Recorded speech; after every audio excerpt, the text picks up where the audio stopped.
ஐஸ்வர்யா.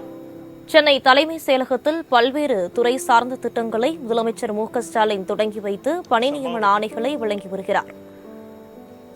இது தொடர்பான கூடுதல் விவரங்களை வழங்குவதற்காக செய்தியாளர் நந்தினி இணைப்பில் இருக்கிறார். வணக்கம் நந்தினி, விவரங்களை பதிவு பண்ணலாம். வணக்கம். சென்னை தலைமைச் செயலகத்தில் பல்வேறு துறை சார்பான திட்டங்களை தமிழ்நாடு முதலமைச்சர் தொடங்கி வைப்பதோடு பணி நியமன ஆணைகளையும் வழங்கி வரக்கூடிய நேரலை காட்சிகளை தற்போது நாம் பார்த்துக் கொண்டிருக்கிறோம்.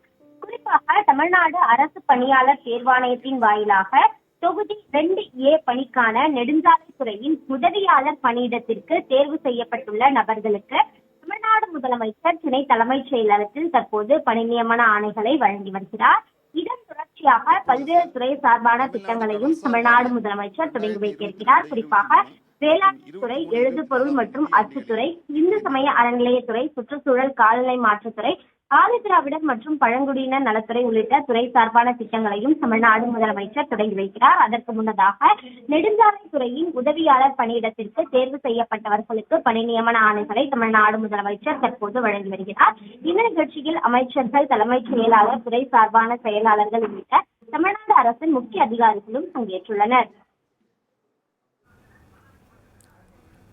விரிவான விவரங்களுக்கு நன்றி நந்தினி.